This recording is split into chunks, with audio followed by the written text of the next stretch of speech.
Don't mess with the Zilla! Obey the Zilla! Buzzilla!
As relações ecológicas são as interações que acontecem entre os organismos vivos, sejam elas benéficas ou maléficas, a um dos envolvidos.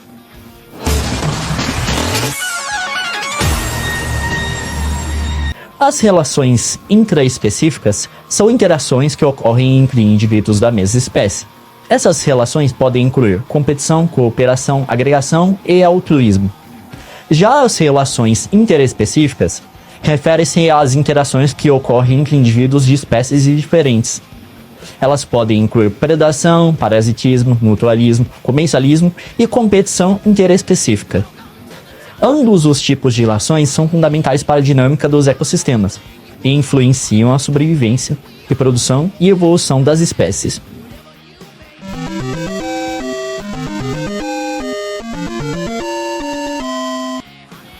As relações harmônicas referem-se a interações entre organismos que resultam em benefícios mútuos, ou onde pelo menos uma das partes não é prejudicada. Essas relações contribuem para a estabilidade e a saúde dos ecossistemas.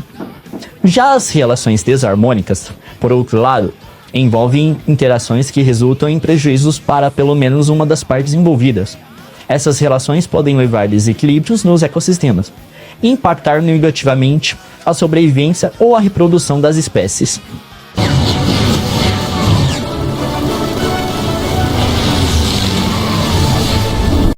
As colônias intraespecíficas são grupos de indivíduos da mesma espécie, que vivem juntos em uma área.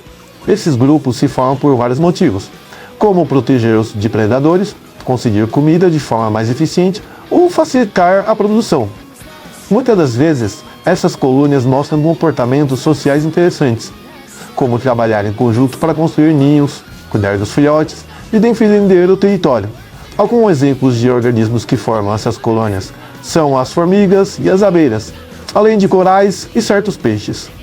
Essas colônias são super importantes para o meio ambiente, porque ajudam a regular a população, a competição entre espécies e a estrutura das comunicações em um ecossistema. Tá ok? PlayStation por um fuzil! Troquei meu PlayStation por um fuzil! Sociedades intraespecíficas são as interações e relações que rolam entre indivíduos da mesma espécie. Essas sociedades podem aparecer de várias maneiras e são super importantes para a sobrevivência e reprodução das espécies. Exemplos como colônias de abelhas, de formigas, de lobos e de peixes papagaio mostram bem isso. Esses exemplos mostram como as interações entre indivíduos da mesma espécie podem ser desde simples até bem complexas, afetando o comportamento e a ecologia das espécies. Tá ok?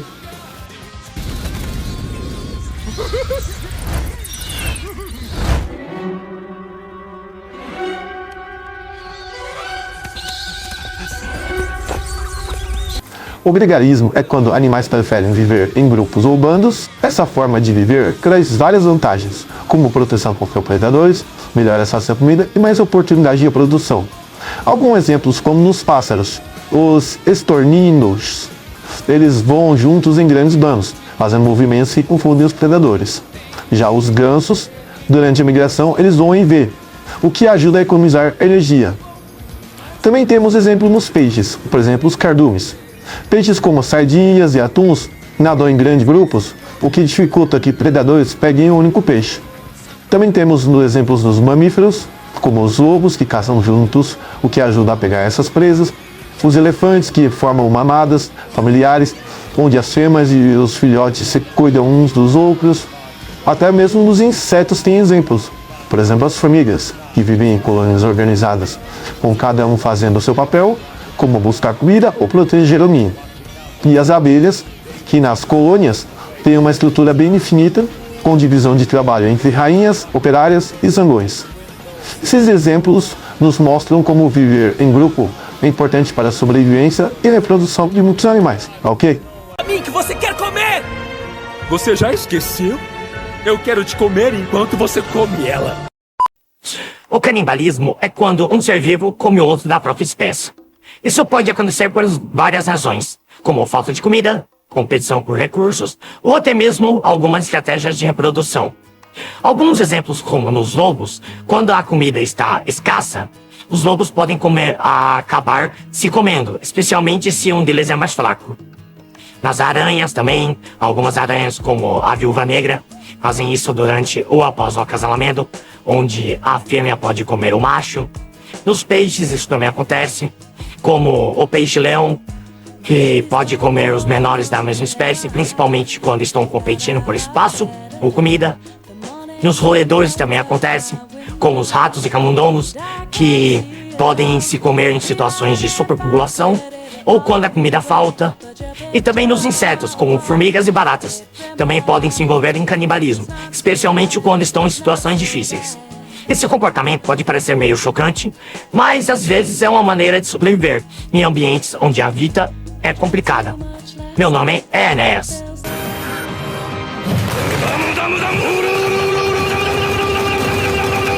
A competição possui tanto intraespecífica quanto interespecífica, então vou explicá-las separadas. Na competição intraespecífica, isso acontece quando indivíduos da mesma espécie brigam entre si por recursos. É como quando várias árvores da mesma espécie têm que competir por luz e nutrientes no solo.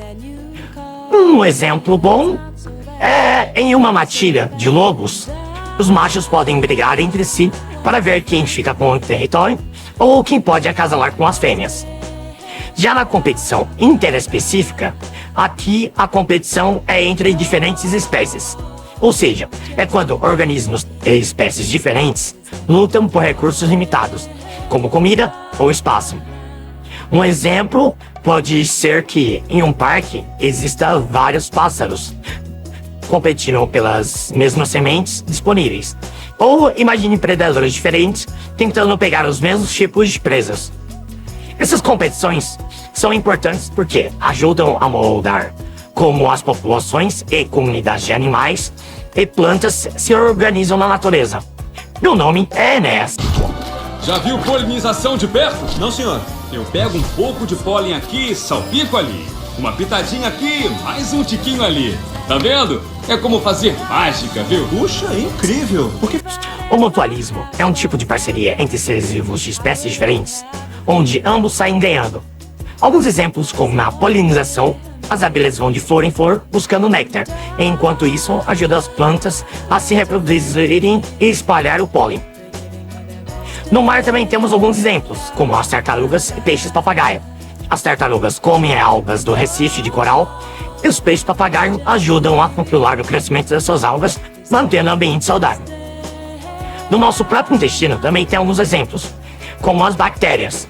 Temos muitas bactérias boas no nosso intestino, que nos ajudam a digerir os alimentos e a produzir vitaminas, enquanto elas têm um lugar seguro e comida. E também, na natureza, temos as formigas e os pulgões. As formigas cuidam dos pulgões, protegendo-os de predadores.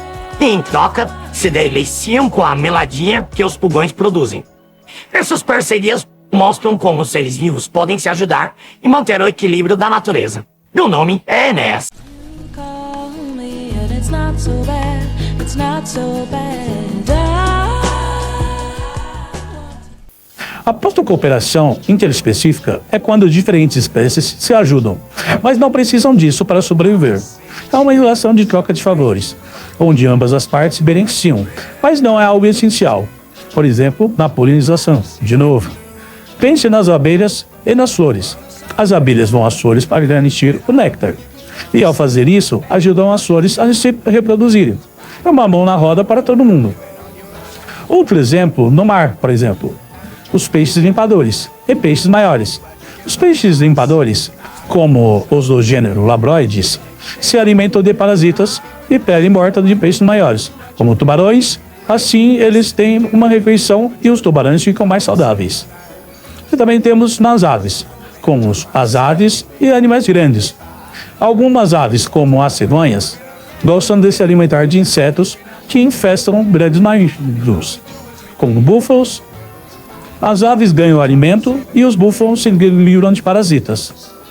Esses exemplos mostram como diferentes espécies podem se ajudar de maneira que fazem bem para ambas, mesmo que não seja algo que eles precisem para sobreviver. Do que você tá falando? De tudo, Billy Brother. Arrepiando aquelas águas vivas. Tu tocou maior terror, irmãozinho. De calma. O comensalismo é quando duas espécies diferentes vivem juntas e uma se beneficia, enquanto a outra nem ganha nem perde nada. É uma espécie de parceria, mas sem muita ligação entre elas. Alguns exemplos como no mar, tipo a rêmora e o tubarão. As rêmoras grudam os tubarões e aproveitam o resto da comida do tubarão. O tubarão nem percebe que a rêmora está lá. Outro exemplo são as orquídeas em árvores. Muitas das orquídeas crescem em árvores. Elas se aproveitam do suporte da árvore para pegar luz, mas a árvore não se importa e continua sua vida normalmente. Outro exemplo também são dos pássaros, que fazem do ninho em árvores. Algumas aves constroem seus ninhos nas árvores. Sim, mas elas têm abrigo e proteção, mas a árvore não ganha nada com isso. Esses exemplos mostram como o comensalismo acontece na natureza de um jeito bem tranquilo.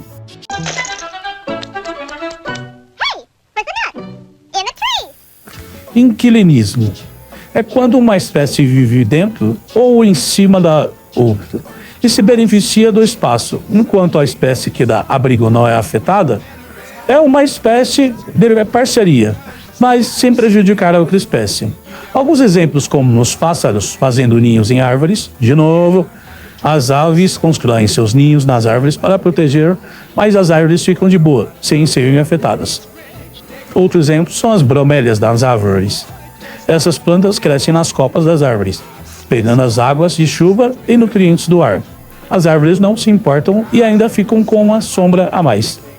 Também temos as formigas em plantas. Algumas formigas vivem dentro de plantas, como as acácias, e ajudam a proteger a planta de predadores. Em troca, a planta dá abrigo e um lanche para as formigas. Esses exemplos mostram como o inquilinismo é uma forma de viver em que uma espécie se instala na casa da outra e se dá bem, sem causar problemas. Vários peixes palhaço estavam de olho neste lugar. Pode ter certeza, tava todo mundo afim. Você foi... A epibiose é quando um organismo vive em cima do outro, mas sem fazer mal a ele.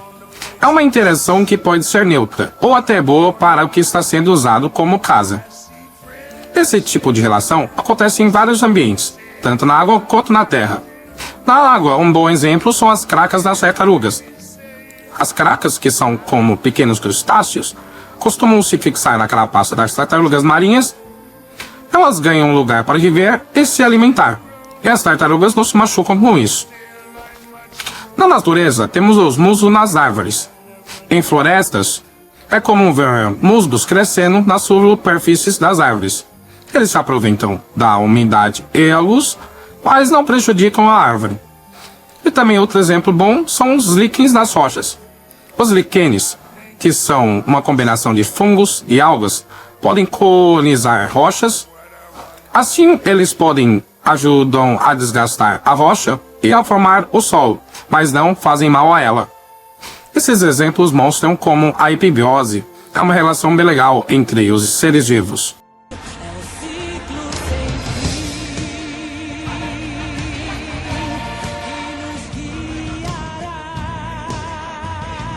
forésia é quando uma espécie ajuda a outra, geralmente sem causar prejuízo. É como uma parceria onde um se dá bem e o outro também. Alguns exemplos são as sementes grudadas. Algumas plantas têm sementes que grudam no pelo de animais. Quando os bichos se movem, levam essas sementes para outros lugares, ajudando a planta a crescer em novos locais. Outro exemplo são os líquens, de novo. Os líquens se fixam em árvores ou rochas. Eles não machucam o lugar onde estão, mas conseguem um bom espaço e luz para crescer. E também temos insetos e flores. As abelhas e borboletas vão até as flores para beber o néctar. Enquanto fazem isso, acabam polinizando as flores, e o que é ótimo para as plantas. Esses exemplos mostram como a poesia é uma forma de cooperação que ajuda as espécies a se espalharem e a se manterem.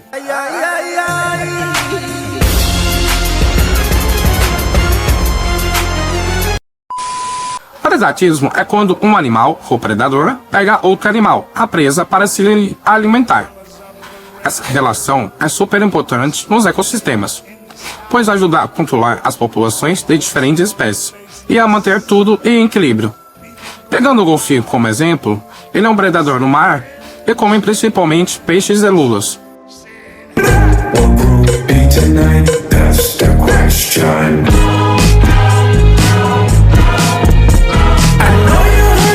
Os golfinhos usam sua ecolocalização, que é como um sonar, para encontrar suas presas debaixo d'água. Quando os golfinhos caçam, eles ajudam a regular a quantidade de peixes e lulas, o que acaba afetando todo o ecossistema marinho. Então, a forma como eles se alimentam e interagem com o ambiente influencia várias outras espécies também.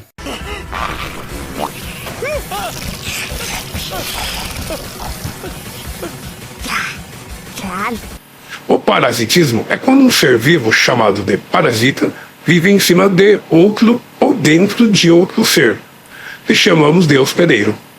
Esse aproveita dele. O parasita sai ganhando, enquanto o hospedeiro acaba se prejudicando, podendo ficar doente ou até morrer por causa disso. Alguns exemplos são parasitas nas plantas. Algumas plantas, como a cuscuz, se apegam a outras plantas e roubam nutrientes, mas ainda conseguem fazer fotossíntese. Outro exemplo são os tênias.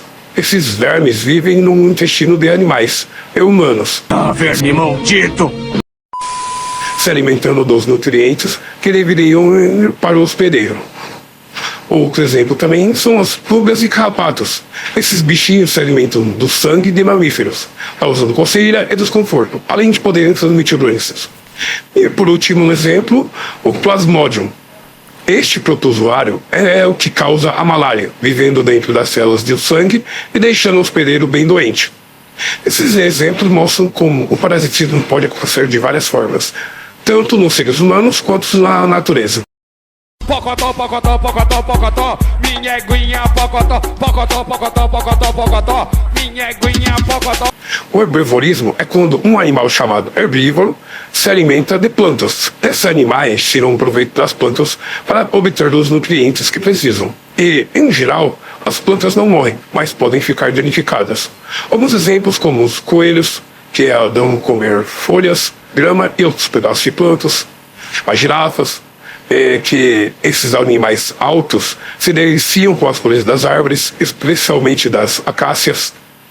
Os cavalos, eles se alimentam principalmente de grama e feno, e são super importantes em muitos ambientes. E os gafanhotos. Esses insetos pequenos gostam de devorar folhas e podem causar estragos nas plantações. Esses exemplos mostram como os herbívoros são importantes nos ecossistemas, ajudando a controlar o crescimento das plantas e servindo de comida para os outros animais.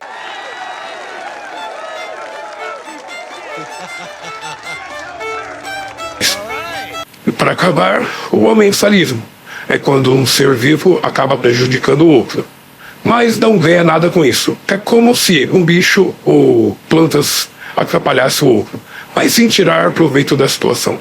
Alguns exemplos são como a árvore e o fungo, de novo. Algumas árvores, como a nogueira preta, produzem substâncias que fazem outras plantas ao redor não crescerem bem. Outro exemplo são os pés de galinha e as plantas. Quando uma galinha pisa em uma planta, ela pode machucar a planta, mas a galinha não se beneficia disso. Outro exemplo são os antibióticos. Um fungo como o Penicillium pode liberar substâncias que matam bactérias ao seu redor. As bactérias se dão mal, mas o fungo não ganha nada. Esses exemplos mostram como o amensalismo acontece na natureza, onde um organismo prejudica o outro sem obter vantagem nisso.